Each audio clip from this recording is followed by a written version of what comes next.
কিছুক্ষণ আগে রাজবাড়ির পাতে মোহিনী কাতলা আপনাদের দেখিয়েছিলাম।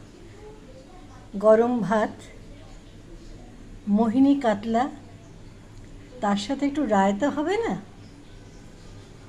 রায়তা। সাইকোলজিস্টরা বলেন, আপনি বলতে পারেন আপনার তো অনেকটা বয়স, এতগুলি জিনিস একা করলেন কী করে? আরও একটা জিনিস হচ্ছে, থোর।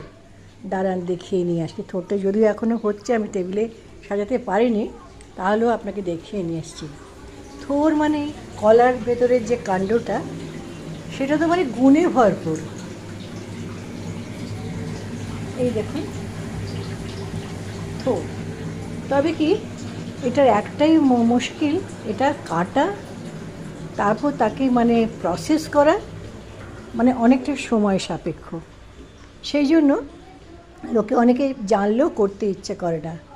তো এবার আমি আসি, আপনাদের বলি যে আপনারা তো জানেন আমার দেখেছি আমার বয়স বেশ অনেকটাই, প্রায় ৭৬ বছর বয়স। তো আপনি যে একা কী করে করেন? তো কালকে একটা পড়ছিলাম, সাইকোলজিস্টরা বলেন যে আপনি যেমনভাবে থাকতে চাইবেন আপনি তেমনভাবে থাকতে পারবেন। সব সময় নিজেকে ২৪ ঘন্টার মধ্যে পজিটিভ ভাইব্রেশন দেবেন যে আমি খুব ভালো আছি, আমি খুব আনন্দে আছি, আজকে আমি এগুলি বানাবো, আমার ইউটিউবের ভাই বন্ধুদের আমি এরম করে করে খাওয়াবো। হ্যাঁ, যদিও একদম সামনে বসিয়ে খাওয়াতে পারছি না, পরিবেশন করতে পারছি না, কিন্তু দেখেও তো অনেকটা মনে হয় যে না বেশ ভাল লাগছে।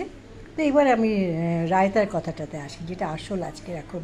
তো রায়তাটা কী করলাম, গাজরটা গ্রেট করলাম, শসাটা ছোটো ছোটো করে কাটলাম, টমেটো ছোটো ছোটো করে কাটলাম, মানে কাটাটা হচ্ছে মেন।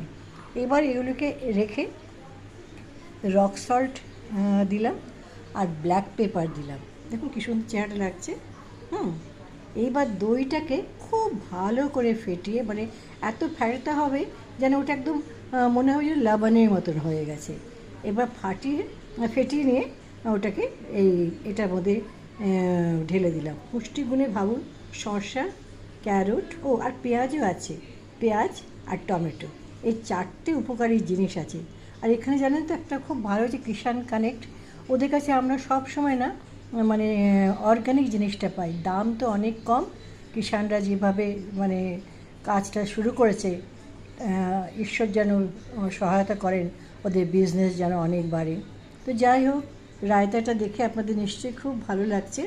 এই যে রাজবাড়ির পাতে কাতলা আর রাইস, তার সাথে রায়তা, আর থোরটা তো এখন হচ্ছে আপনাদের বললাম।